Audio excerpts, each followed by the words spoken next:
નમસ્કાર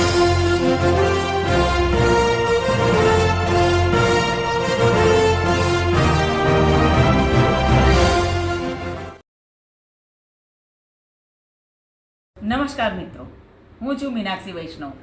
ગુજરાતી સિને સરિતામાં આપનું સ્વાગત કરું છું. મિત્રો, આજે આપણે વાત કરીશું ફિલ્મ ડાકુ રાણી ગંગા વિશે. અને આ ફિલ્મની વધુ માહિતી આપણને આપશે ગુજરાતના સુપ્રસિદ્ધ કલાકાર જયેન્દ્રભાઈ મહેતા.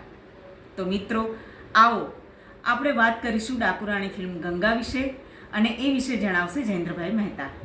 નમસ્કાર જયેન્દ્રભાઈ, તમારું સ્વાગત છે સિને સરિતા. દોસ્તો, શૂટિંગ ચાલતું હતું. મારું શૂટિંગ લગભગ અઠવાડિયા સુધી ચાલ્યું હશે. ત્યાર પછી મને ટાઈમ મળ્યો અને હું અમદાવાદ પાછો આવ્યો. મને કહેવામાં આવ્યું કે થોડા દિવસ પછી પાછું આપણે તમારો રોલ આવશે ત્યારે આપણે શૂટિંગ કરીશું. પણ લગભગ અઠવાડિયું 10 દિવસ પસાર થઈ ગયો, પણ ફર્ધર શૂટિંગ માટેનો કોઈ મેસેજ નહીં.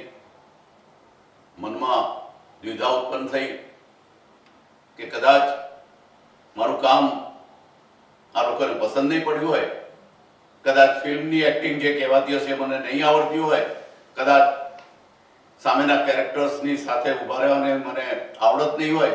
આવું બધું મનમાં વિચારતા વિચારતા એવું થયું કે હજી સુધી મેસેજ કેમ નથી, અને ફિલ્મનું શૂટિંગ એટલે મને કદાચ કાઢી નાખ્યો હશે, આવી દ્વિધામાં હું હતો. પણ થોડા દિવસ પછી પાછા સમાચાર આવ્યા કે આપણે હવે પાવાગઢ ખાતે શૂટિંગ શરૂ કરીએ છીએ. અને ફિલ્મ રોકાવાનું કારણ એ હતું કે અમારા હીરો રાજીવ, એમની મિસિસનો બોમ્બેમાં એક્સિડન્ટ થયો હતો ને એ આ દુનિયામાંથી વિદાય થયા. એને કારણે લગભગ મહિનો 1.5 મહિનો મારું શૂટિંગ રોકાયું હતું. બસ આમ જ ફિલ્મી દુનિયામાં સફર શરૂઆત થઈ.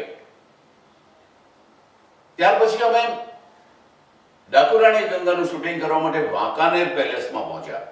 વાંકાનેર ખાતે રાજમહેલમાં શૂટિંગ કરવાનું.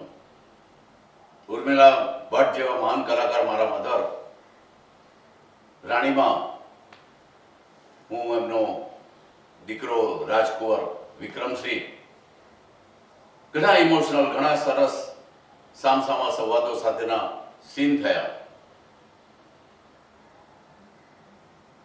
દિગ્ગજ અભિનેતા, નાટકના ખૂબ જ જાણીતા કલાકાર અરવિંદ જોશી મારા મોટા ભાઈનો રોલ કરતા હતા. વિલનનું કેરેક્ટર હતું. એમની સાથે પણ સંવાદોની રમઝટ થઈ અને કામ કરવાની મજા આવી. ડાકુ રાણી ગંગામાં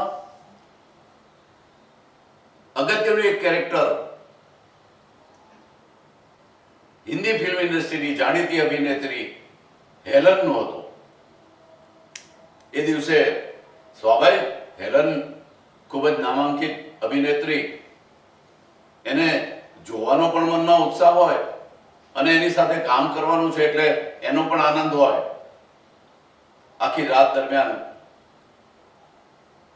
વાંકાનેર પેલેસમાં શૂટિંગ ચાલ્યું. એમાં અરવિંદ રાઠોડ, સંજીવ કુમારના ભાઈ કિશોર જરીવાલા અને અન્ય કલાકારો સાથે ડાન્સ ને બધું હતું અને આખી રાત શૂટિંગ કર્યું. ડાકુ રાણી ગંગા ફિલ્મની વિશેષતા મને પોતાની એ લાગી કે અત્યાર સુધી જ્યારે માત્ર ધાર્મિક, ઐતિહાસિક, ડાકુઓની વાત, પણ એની સાથે સામાજિક વાત સંકળાયેલી હોય એવી કદાચ ડાકુ રાણી ગંગા પહેલી ફિલ્મ હતી. અને એવી રીતે એક ખરેખર પ્રવાહ વટકાયો અને કે સાહેબે ડાકુ રાણી ફિલ્મ બનાવી, જે મારા ખ્યાલથી 1974-75 રિલીઝ થઈ. અમદાવાદ ખાતે ફિલ્મ રિલીઝ થઈ. જિંદગીમાં વિચાર્યું નહોતું કે રોડના બેનરો ઉપર મારો ફોટો હોઈ શકે, પણ ડાકુ રાણી ગંગા ફિલ્મના બેનરો ઉપર મારો ફોટો હતો. સિને સરિતાના પ્રાયોજક છે Ruku herbal products, gold hair oil અને ડાયમંડ મસાજ ઓઇલ. સવારની લહેજત, ગરમાગરમ ચા અને વ્રજકિશન ભૂમિ અખબાર. વ્રજકિશન ભૂમિ, સિને સરિતાના મીડિયા પાર્ટનર. મિત્રો, જયેન્દ્રભાઈ મહેતાએ આપણને ફિલ્મ ડાકુરાણી ગંગા વિશે ખૂબ જ સરસ માહિતી આપી છે અને આવી જ અવનવી અને ખૂબ જ સરસ માહિતી માટે જોતા રહો ગુજરાતી સિને સરિતા. નમસ્કાર.